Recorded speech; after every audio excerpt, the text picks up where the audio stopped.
आवाज़ किताबों की पर्सनैलिटी प्लस। अध्याय 26। सौंदर्य एवं प्रेम की समझ।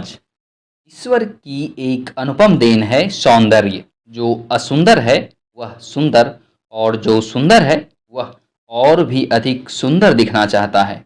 यह बात स्त्री और पुरुष दोनों पर लागू होती है।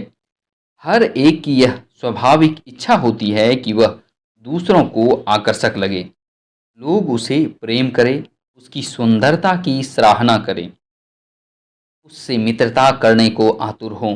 अपनी यह इच्छा पूरी करने के लिए युवक और युवतियां अच्छे अच्छे कपड़े पहनती हैं, अपने संपर्क में आने वाले लोगों से मधुरता से बोलती हैं, अपनी चाल ढाल में बदलाव लाती हैं और कोई कटु या अप्रिय बात करने से बचती हैं। स्कूल कॉलेज में पढ़ने वाली लड़कियां स्वयं को सुंदर और आकर्षक बनाने के लिए क्रीम, पाउडर आदि बनावटी सौंदर्य प्रसाधनों में धन का अपव्यय करती हैं। मेकअप आदि करने के बाद वह बड़ी उत्सुकता से आईने के सामने खड़ी होकर अपना रूप लावण्य निहारती हैं, मानो वह देखना चाहती हैं कि अपने को सुंदर तथा आकर्षक बनाने के इस प्रयास में कामयाब हुई हैं अथवा अभी कौन कौन सी कमी रह गई है जिससे उनका सौंदर्य जैसा होना चाहिए वैसा नहीं बन पाया। इस आत्मनिरीक्षण या दर्पण निरीक्षण के फलस्वरूप उन्हें अपने में कोई कमी या अभाव दिखाई देता है तो वे तत्काल उसे पूरा कर देने के लिए कमर कस लेती हैं। केवल इन लड़कियों को ही क्यों कहें, हमारे आज के युवक भी प्रतिदिन बिना नागा किए चेहरे पर रेजर चलाने, अच्छे से अच्छे वस्त्र पहनने और हर तरह से अपने को सजाने में जुटे रहते हैं। आज आप किसी भी पत्र पत्रिका को उठा लीजिए या किसी शॉपिंग मॉल में जाइए, आपको क्या लड़कियां क्या लड़के सबके चेहरे उते नजर आएंगे। उनका सौंदर्य तभी तक होता है जब तक कि चेहरा पानी से धुल नहीं जाता। पानी की धार परी और बनावटी सौंदर्य गायब। सौंदर्य तो वास्तविकता में है, प्रकृति में है, जिस पर सौंदर्य प्रसाधनों का कोई आवरण पड़ा नहीं होता। आप किसी भीड़ भाड़ वाले बाजार में चले जाइए, आपको काले को गोरा, मोटे तथा भद्दे शरीर को सुंदर सुकुमार बनाने, बालों को लंबे और घुंघराले व चमकीले बनाने और इसी तरह की और भी न जाने कितनी आशाएं दिलाने वाली तथा खोई हुई जवानी और यौवन को पुनः प्राप्त कराने वाली पेटेंट औषधियों के नित नए विज्ञापन देखने को मिलेंगे। इसमें कोई संदेह नहीं कि ये हमारे देश के अधिकांश युवक युवतियों के लिए विशेष आकर्षण है, जिनका आज की सभ्यता के युग में बड़े जोर शोर से प्रचार होता जा रहा है। उनकी अभिरुचि इस प्रकार के कृत्रिम सौंदर्य प्रसाधनों के उपकरणों के प्रति अधिकाधिक बढ़ती जा रही है। बहुत से युवक युवतियों को तो इस प्रकार के उपकरणों का प्रयोग करने से भी बाज नहीं आते, जिनसे सौंदर्य बढ़ने की बात तो दूर रही, उल्टे शारीरिक स्वास्थ्य एवं शक्ति का ह्रास होता जाता है। उदाहरण के लिए बहुत से युवक युवतियां अपने चेहरे को भव्य बनाने के लिए चेहरे पर गॉगल्स लगाते हैं। इससे उनकी दृष्टि शक्ति को कितनी क्षति पहुंचेगी, इसका सौंदर्य प्रसाधन के उन्माद में उन्हें कोई ध्यान तक नहीं रहता। वे यह महसूस ही नहीं कर पाते कि आपने को इन बाजारू साधनों से सुंदर तथा आकर्षक बनाने के मिथ्या प्रयास में उन्हें कितनी अधिक आर्थिक, शारीरिक, मानसिक और नैतिक हानि उठानी पड़ रही है। इसका यह मतलब नहीं कि आप अपने को सुंदर तथा आकर्षक बनाने की अभिलाषा अनुचित या पाप है। आकर्षक व्यक्तित्व जीवन को सुखमय बनाने का सशक्त साधन होता है। तनिक कल्पना करिए कि आज संसार का प्रत्येक व्यक्ति आकर्षक होता तो यह संसार कितना सुखमय बन जाता। किंतु खेद की बात है कि आज इतना अथक प्रयास, धन का महान अपव्यय, विज्ञापित औषधियों और अन्य साधनों का इतना अधिक उपयोग करते हुए भी मनुष्य अपने व्यक्तित्व को आकर्षक बनाने के सुख स्वप्न को वास्तविकता में परिणत न कर सका, तब क्या यह समझा जाए कि मानव जाति के सतत प्रयत्न, सौंदर्य प्रसाधन की समस्त कलाएं एवं विज्ञान इस मनोवांछित लक्ष्य को प्राप्त करने में असफल ही सिद्ध हुए हैं? इसका उत्तर बहुत सरल है। अधिकांश ने रास्ता ही गलत अपनाया। वे उन्हीं पुराने तरीकों पर चले जिनकी व्यर्थता विगत हजारों वर्षों के अनुभव से सिद्ध हो चुकी है। सुंदरता कोई बाजारू बिकती चीज नहीं है जो खरीदी जा सके। रुपये पैसे से खरीदा गया सौंदर्य यदि खरीदा जा सके, कृत्रिम या बनावटी ही होगा। वह असली किसी भी सूरत में नहीं हो सकता। वास्तविक सौंदर्य जो दूसरों के लिए आकर्षण का केंद्र बिंदु बनता है, शरीर के बाहरी कलेवर या दिखावे से बहुत कम या नहीं के बराबर संबंध रखता है।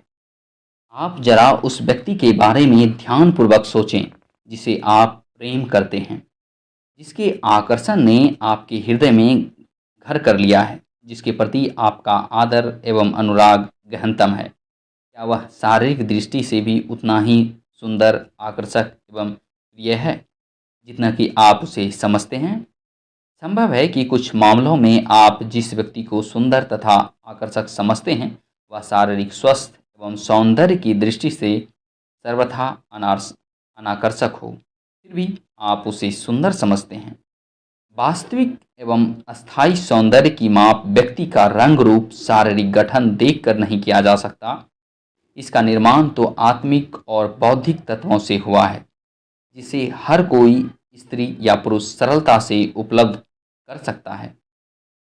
संक्षेप में, सुंदरता का रहस्य इसी में निहित है कि हम दूसरों को किस दृष्टिकोण से देखते हैं। मनुष्य की आंतरिक इच्छा होती है कि लोग उसे चाहें, उसकी कद्र करें, उसे प्रेम करें।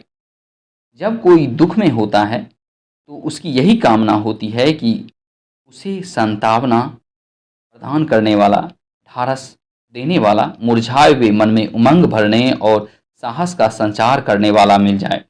इसी प्रकार जब वह सुखी होता है तो चाहता है कि उसका यह सुख बढ़ाने वाला, उसके सुख से सुखी होने वाला कोई दूसरा व्यक्ति मिल जाए। फिर यह मानी हुई बात है कि ऐसी स्थिति में उसे केवल ऐसा ही व्यक्ति सुंदर तथा आकर्षक लगेगा जिससे उसे अपनी मनोकामनाओं, आंतरिक भावनाओं का प्रतिबिंब दिखाई पड़ेगा, जिसमें वह स्वयं अपनी आत्मा का दर्शन करेगा, जहाँ पर दो हृदय के तार एक दूसरे से मिलकर झंझीकृत हो उठें। वहाँ पर शरीर की सुंदरता का मूल्य ही क्या रह जाएगा। जब स्वार्थ परता, नीचता, निर्दयता, घृणा, विमूढ़ता पर विचार करते हैं तो हमारे सामने कुरूपता का चित्र खिंच उठता है, किंतु इसके विपरीत प्रेम, सौहार्द, उदारता, सहिष्णुता और सद्भावना हमारी आंखों में सौंदर्य का रूप खड़ा कर देती है। हम किसी स्त्री या पुरुष के इन्हीं गुणों पर रिझते हैं और तब वह हमारे लिए प्रियदर्शी तथा आकर्षक बन जाता है। शेक्सपियर का कथन सत्य ही है कि स्वतः अच्छी या बुरी कोई वस्तु नहीं, हम जैसा उसके संबंध में सोचते हैं वैसा ही वह रूप धारण कर लेती है। मनुष्य जैसा विचार करता है वैसा ही वह है। जिस व्यक्ति के बारे में हमारी जैसी धारणा होती है वैसा ही वह हमें लगता है। उदारता, सौहार्द, सहिष्णुता, सहानुभूति और परोपकार ही वे साधन हैं जिनके द्वारा वास्तविक सौंदर्य और आकर्षण के प्रति की प्राप्ति हो सकती है। अपने में वह सद्गुण लाइए, ऐसा आचरण कीजिए जिसकी छाप दूसरों के हृदय पर पड़े बिना न रहे। फिर आप शरीर से सुंदर न होते हुए भी दूसरों के लिए सुंदर और आकर्षक बन जाएंगे। प्रेम में वह जादू है जो व्यक्तित्व का क्लेवर ही बदल देता है, जिसमें अपार सौंदर्य एवं आकर्षण का सृजन कर देता है। यह मनुष्य में फुर्ती एवं शक्ति का संचार करता है, आँखों को जीवन की ज्योति एवं मधुरता से रस शक्ति बना देता है। फिर तो वे उस व्यक्ति को दूसरों में सद्गुण की तलाश करने के लिए उत्प्रेरित करती है। उसमें सद्भावना का गुण आ जाता है, सहिष्णुता अधिक गहरी हो जाती है, उसमें दूसरों की सहायता करने, सदा प्रसन्नचित्त रहने की भावना विकसित हो उठता है, और यही साहस एवं शक्ति का अजस्त्र स्रोत बन जाता है। सत्य तो यह है कि सारा संसार नहीं ही प्रेम करता है, ऐसा किए बिना वह रह ही नहीं सकता। फिर यदि आप आईने से अपने सौंदर्य की बात पूछते हैं, उससे बड़ी भूल और क्या हो सकती है। अपने वास्तविक सौंदर्य अथवा असौंदर्य की जानकारी तो आप तभी तय कर सकते हैं जबकि आप अपनी अंतर्दृष्टि अपनी अंतर आत्मा पर केंद्रित करें। वही आपके वास्तविक स्वरूप का ज्ञान करा सकती है। अपनी सौंदर्य की परख के लिए आईने को नहीं, स्वयं अपने अंतर मन को देखें। वही आपके इस प्रश्न का उत्तर दे सकता है कि आप कितने सुंदर हैं, और तब आप देखेंगे कि आप में क्रमशः वास्तविक एवं पूर्ण सौंदर्य का विकास इस प्रकार होने लगता है। आपके मन, वचन और कर्म में धीरे धीरे किस प्रकार आमूल परिवर्तन होता है, और बाह्य संसार में आपका सकारात्मक व्यक्तित्व कितना निखरता और कलामय हो उठता है। कुछ लोग सोच सकते हैं कि पॉजिटिव पर्सनैलिटी जैसे विषय की पुस्तक में सौंदर्य और प्रेम का क्या औचित्य हो सकता है। मैं उन्हें बता देना चाहता हूं कि व्यवसाय आदि में सौंदर्य और प्रेम का महत्व बहुत अधिक है।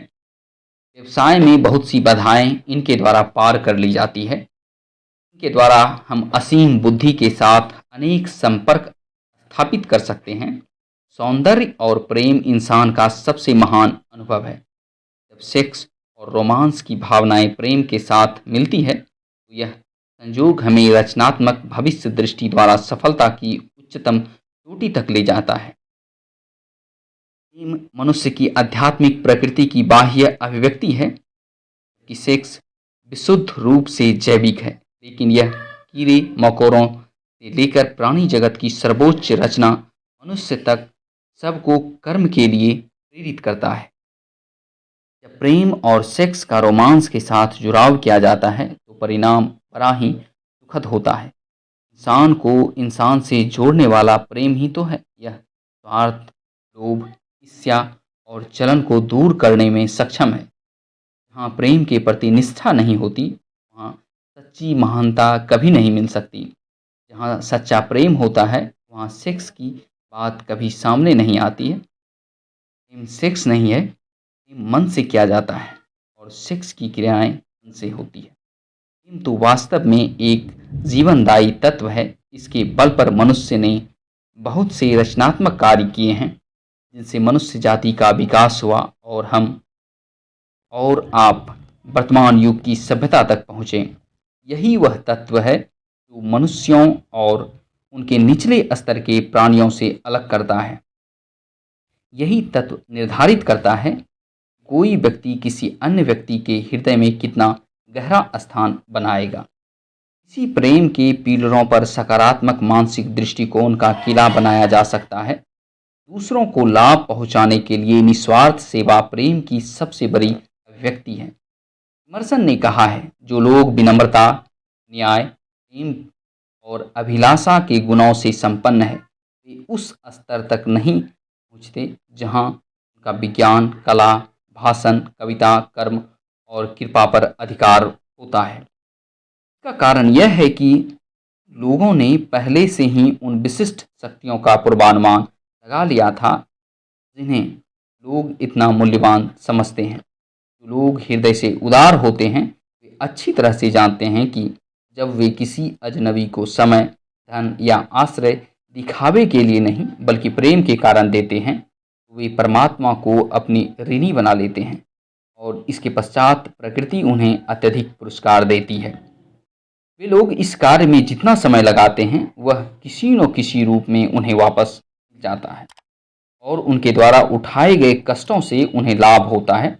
इस प्रकार के मनुष्य मानवीय प्रेम की ज्योति को सदा जलाए रखते हैं और हृदयता व परोपकार के स्तर को ऊंचा उठाते हैं। महान लोगों ने प्रत्येक युग में प्रेम को उस अमृत के रूप में अनुभव किया है जो मनुष्यों के हृदयों को एक धागे में पिरोता है और सबको एक दूसरे के प्रति उत्तरदायी बनाता है।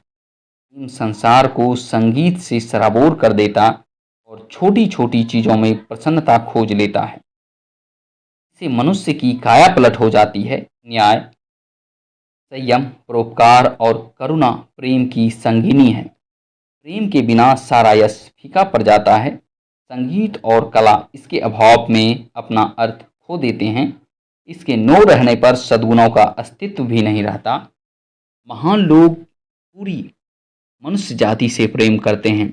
मनुष्य अच्छा है या बुरा, इससे उन्हें कोई सरोकार नहीं होता।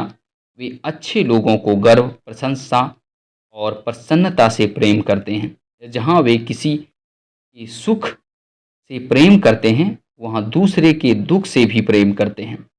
प्रेम की आवश्यकता सुखी और दुखी दोनों तरह के मनुष्यों को होती है। जो व्यक्ति सचमुच महान है, वह जानता है कि लोगों के अच्छे बुरे दोनों प्रकार के गुण केवल परिस्थितियों की देन होते हैं, जिन्हें वे अपनी अज्ञानतावश नियंत्रित नहीं कर पाते हैं। प्रेम सभी चीज़ों की आशा है, सभी चीज़ों को सहन करता है और सभी चीज़ों में विश्वास करता है। प्रेम हृदय की वृद्धि करता है और मनुष्य को अंदर से बड़ा बनाता है। घृणा, कटुता और भय का निवारण केवल प्रेम द्वारा ही संभव है।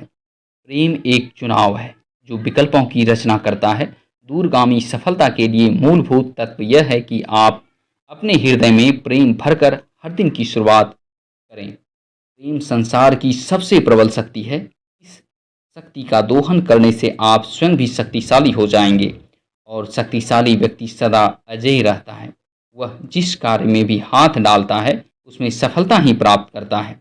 इसलिए स्वयं से प्रेम कीजिए। इससे आपका सकारात्मक व्यक्तित्व ही नहीं, आपका आत्मसम्मान भी विकसित होगा। धन्यवाद।